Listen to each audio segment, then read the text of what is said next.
ना राहुल की तरह सिर पर उठाया आसमान, ना कांग्रेसियों की तरह किया घमासान। दिल्ली ने भी बदल लिया मूड, स्मृति ईरानी की सादगी से बदल गया आलाकमान।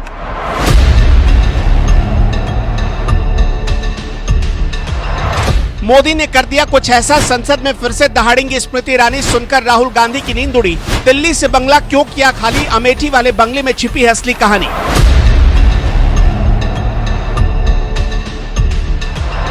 सांसद बनेंगी, मंत्री की कुर्सी भी मिलेगी, लौटेगा सारा मान सम्मान। पीएम ने भी कर दिया काम आसान। स्मृति ईरानी को लेकर दिल्ली के प्लान ने उड़ाई विरोधियों के होश।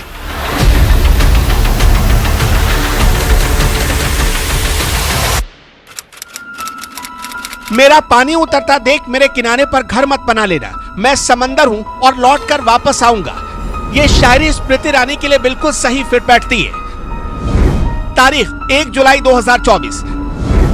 राहुल गांधी हाथों में भगवान की पोस्टर लेकर बार बार बीजेपी और मोदी को घेरते रहे, ताबड़तोड़ हमले करते रहे। राहुल गांधी का जवाब देने के लिए बीजेपी के जब किसी भी नेता के पास तर्क नहीं था, तब खुद अमित शाह और पीएम मोदी तक को खड़ा होना पड़ा, मोर्चा संभालना पड़ा। उसी दिन इतना तो समझ में आ चुका था कि संसद में स्मृति ईरानी क्यों जरूरी है, और उसी दिन तय हो गया कि कौन सी तारीख से स्मृति संसद में एंट्री लेंगी।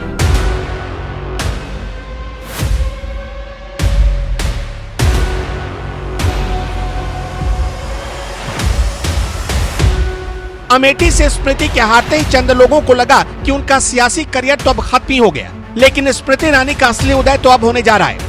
अगले 1 साल के भीतर कुछ ऐसा होगा जो राहुल गांधी बात बात पर संविधान लहराते हैं, अब उन्हीं राहुल गांधी को नींद नहीं आएगी। अमेठी में स्मृति ईरानी ने कुछ ऐसी बड़ी तैयारी कर ली है जिसके बारे में कांग्रेस को खबर तक नहीं हुई, और बहुत बड़ा खेल हो गया। स्मृति ईरानी संसद में नहीं तो उनकी कमी बार बार बीजेपी को खल रही है, क्योंकि उनकी गिनती ऐसी महिला नेताओं में होती है जो जब भी भाषण देने के लिए खड़ी होती थी तो उनकी दहाड़ से विरोधियों की बोलती बंद हो जाती थी। राहुल गांधी की हालत तो सबसे ज्यादा खराब रहती थी। माफी मांगो सोनिया गांधी आदिवासियों से। महाराष्ट्र में जब कांग्रेस के पास सत्ता थी तो फिर कांग्रेस ने अडानी को पोर्ट का काम क्यों दिया? Women ministers, women politicians have spoken not only on Manipur, Rajasthan, Chhattisgarh की ओर। Tell me when will you have the guts to discuss Rajasthan? ये तो स्मृति की दहाड़ का सिर्फ ट्रेलर भर था।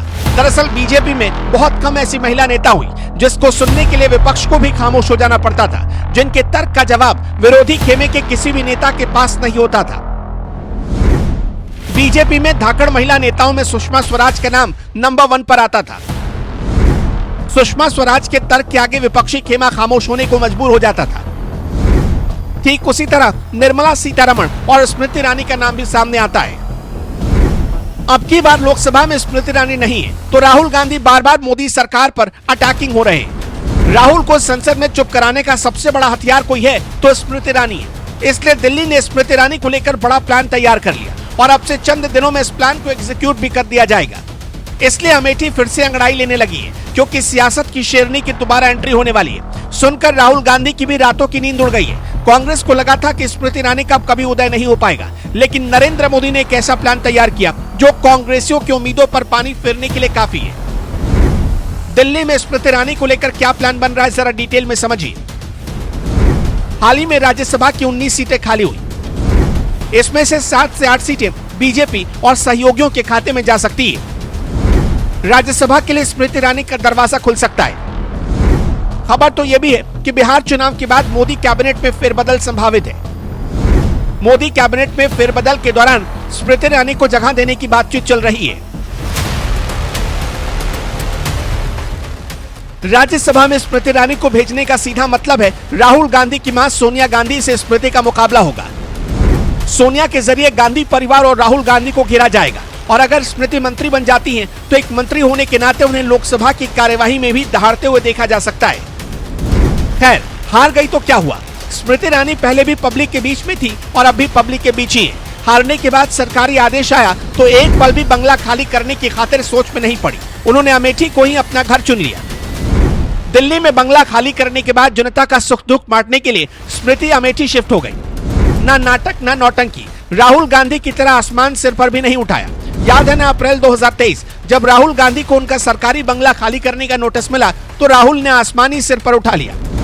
अभी हाल ही में 4 जून 2024 को स्मृति ईरानी ने अमेठी में प्रेस कॉन्फ्रेंस किया और साफ शब्दों में कह दिया कि अमेठी से ना तो रिश्ता टूटा था और न ही टूटा है और न ही कभी टूटेगा। पूर्व केंद्रीय मंत्री स्मृति ईरानी ने अमेठी के मेनन मेवा गांव में 11 विस्वा जमीन खरीदा है।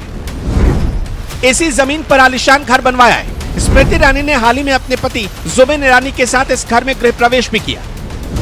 स्मृति ईरानी अमेठी में अपने नए घर में रहने भी लगी है। दिल्ली वाले बंगले से सारा सामान अमेठी वाले बंगले में शिफ्ट हो चुका है। वो अमेठी की हो गई और अमेठी के लोग उनके इस कदम की प्रशंसा भी कर रहे हैं। स्मृति ईरानी ने 2024 का नॉमिनेशन भरते हुए अपने चुनावी हलफनामे में मेदन मवई गांव के आवास को ही अपना स्थायी पता बताया था। हाल ही में एक पत्रकार ने हार के बाद स्मृति ईरानी से सवाल पूछा कि क्या अब उनका रिश्ता अमेठी से टूट जाएगा। इस पर स्मृति ने जो जवाब दिया वही जवाब अच्छे से उनका अमेठी से अटूट रिश्ता बताने के लिए काफी था। स्मृति ईरानी ने कहा कि बहन का रिश्ता भाई से तभी टूटता है जब उसकी अर्थी उठती है। अमेठी से स्मृति ईरानी 3 बार चुनाव लड़ चुकी है, 2 बार हार मिली और 1 बार जीत। हारने के बाद भी स्मृति ईरानी ने अमेठी के लोगों के प्रति अपना भरोसा टूटने नहीं दिया। भले ही वो चुनावी नतीजों में हार रही हो, लेकिन हौसला नहीं हारी। स्मृति ईरानी के बिना संसद भवन सुना है, बीजेपी भी इस बात को समझ चुकी है, इसलिए उनकी जोरदार वापसी की सारी तैयारी हो चुकी है। पीएम मोदी की भी मोहर लग चुकी है। संविधान के नाम पर तमाशा करने वाले राहुल गांधी को अगली बार अमेठी में ऐसा तगड़ा जवाब मिलने वाला है जो कांग्रेस कभी भुला नहीं पाएगी।